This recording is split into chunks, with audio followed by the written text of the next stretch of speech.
ગુજરાત રાજ્યમાં રાજ્યની ચૂંટણીને લઈને થોડા વિસ્તારમાં વોર્ડ નંબર 16ના કોંગ્રેસના ઉમેદવારો દ્વારા મધ્યસ્થ કાર્યાલયનું ઓપનિંગ કરવામાં આવ્યું। ગુજરાત રાજ્યની ચૂંટણીના બ્યુગલ ફૂંકાઈ ચૂક્યા છે।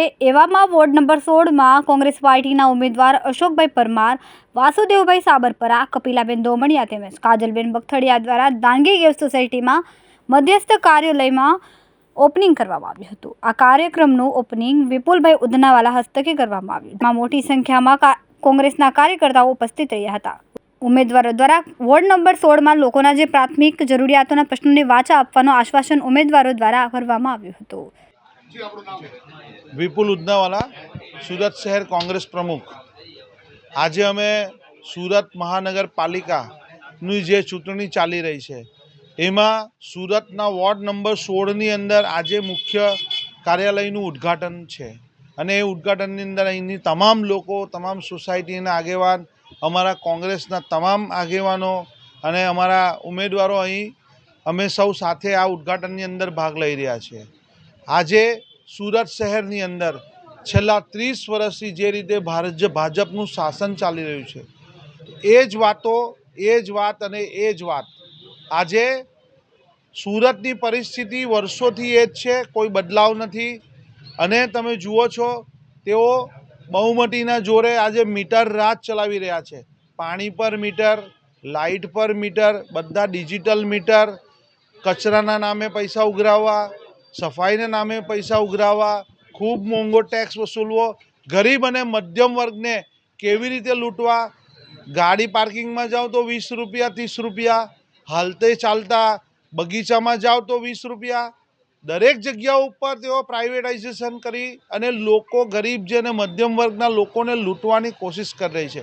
તેની સામે સુરતની અંદર અમારી કોંગ્રેસે યુવાનોને ટિકિટ આપી છે, એટલે કે યુવાનો જે પરિવર્તન લાવે છે।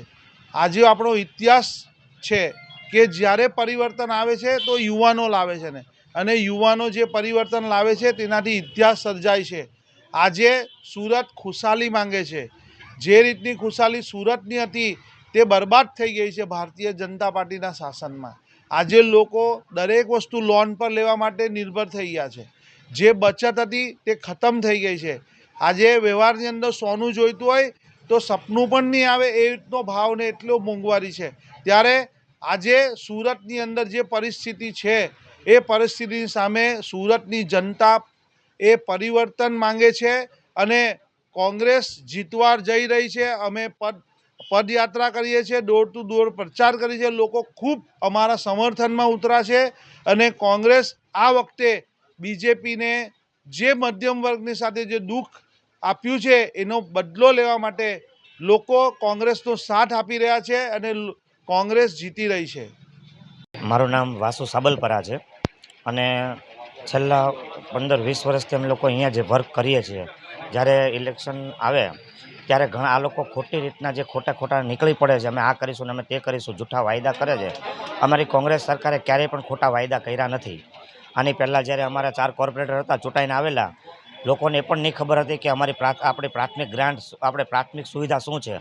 એ પ્રાથમિક સુવિધાની લોકોને સમજ પાડી અને લોકોને તે પૂરી પણ પાડી કે ભાઈ આ પ્રાથમિક સુવિધા છે તો આ એની સમસ્યાને આ વસ્તુ છે, એનો નિરાકરણ આવી રીતના થાય। આજે પબ્લિકને વોર્ડ નંબર 16ની અંદર જાગૃત કરી અને લોકોની સામે એના પ્રશ્નોના જવાબ આપતા કર્યા, એ પબ્લિકને કોંગ્રેસે કર્યા છે। બાકીના આગલા 10 વર્ષની પડેલી ગ્રાન્ટ, જે ભાજપ શાસનની પડેલી ગ્રાન્ટ કોંગ્રેસના કોર્પોરેટરો ચૂંટાઈને આવ્યા અને એણે પૂરી કરી। ત્યાં લગીને કોઈ પણ જાતના કે કોઈ પણ વસ્તુ આ લોકોને કેવી રીતના કરવી એ ખબર પણ ન હતી। ખોટા ભણકા ફૂંકતા હતા અને ખોટી વાતો કરતા હતા। ત્યાર પછી એના પછી આવ્યું આપ, તો આપે પણ ઘણા બધા પ્રશ્ન આ લોકોને ખોટા વાયદા, જૂઠાડા વાયદા કર્યા કે એક મોકો આપને પછી જુઓ તમે સરકાર અમને આપીને એકવાર જોઈ જુઓ। સરકાર આપી એને આ લોકોએ મોકો આપ્યો, બધું આપ્યું, પણ શું કર્યું? એ લોકોના મતની સાથે ખિલવાડ કર્યો। પુણા ગામની અંદર ઇન્ડસ્ટ્રીયલ ઝોન હતું નહીં તો પણ લાવીને મૂકી દીધું। આજે ઇન્ડસ્ટ્રીનો પ્રશ્ન એટલો મોટો થઈ ગયો કે 7 વાગ્યા પછી બેન દીકરીઓને ઘરની બહાર નીકળવું હોય તો પણ વિચાર કરવો પડે છે। જે પ્રશ્ન એવો હતો કે ભવિષ્યમાં પણ આજે અહીંયાથી કોઈ પણ નીકળે છે આપણી બેન દીકરીઓ તો એની સાથે એક વ્યક્તિને જવું પડે છે 7 વાગ્યા પછી। એનું કારણ શું છે કે આપણી વચ્ચે ઇન્ડસ્ટ્રીયલ આવી ગઈ। બીજી વસ્તુ કે ઇન્ડસ્ટ્રીયલ બધી રીતના જ ખતરામાં છે કે ભાઈ આપણે કદાચ ત્યાં આપણા બેન દીકરીઓ વર્ક કરતા હોય તો પણ આપણે આખો દિવસ ડરથી રહેવાનું કે ભાઈ કઈ નુકસાન છે, આ છે, તે છે, નોક છે, કંઈ લાગી ન જાય એટલા માટે. તો એના કારણે અમે લોકો એ પણ પ્રશ્ન એક સોલ્વ કરવાના છીએ કે ઇન્ડસ્ટ્રીયલ જે આપ્યું છે તે ઇન્ડસ્ટ્રીને દૂર ન થાય તો કંઈ નહીં, પણ એ ઇન્ડસ્ટ્રીને એવી રીતના કરો કે રેસિડન્ટથી આખો એનો વિભાગ અલગ થઈ જવો જોઈએ. આ તો રેસિડન્ટની અંદર પણ ઇન્ડસ્ટ્રીયલ આવવા મળ્યું છે, તો એને અમે અટકાવશું. અને ઘણી બધી સોસાયટી એવી છે કે આજે 30-32 વર્ષથી સોસાયટી છે, છતાં પણ આજે ત્યાં પાણીના પ્રોબ્લેમનો સોલ્વ નથી થયો. તો એ આવીને પહેલો અમે એ વસ્તુ કરીશું. અશોકભાઈ મણિભાઈ પરમાર, 16 નંબરનો વોર્ડ છે, એમાં હું ઉમેદવાર છું અને આજે આ કાર્યાલયનું ઉદ્ઘાટનનો પ્રસંગ છે. પ્રશ્નો તો ઘણા બધા છે. ટ્રાફિકની સમસ્યાનો પ્રશ્ન છે, પીવાના પાણીનો પ્રશ્નનો સમસ્યા છે, પછી ગાર્ડનની સુવિધા, સ્કૂલો નથી, ઘણા બધા પ્રશ્નો છે. એ બધા પ્રશ્નો લઈને અમે પ્રજાની વચ્ચે જવાના છીએ. લોકોને એ જ કહેવા માંગીએ છીએ કે આજે એટલા વર્ષ થયા ભારતીય જનતા પાર્ટીનું શાસન છે, તો તમને એટલી બધી સુવિધાઓ કેમ નથી મળી? શું કામે નથી મળી? તમે પોતે વિચારો, પ્રજા પબ્લિક વિચારશે તો ખબર પડશે ને. અને અમારા આની પહેલી ટ્રમમાં 10 વર્ષ પહેલાં અમારા જે કોર્પોરેટરો આવ્યા હતા એણે ઘણા બધા કામો કરેલા છે. પ્રજા જાણે છે, પ્રજાને બધી ખ્યાલ છે.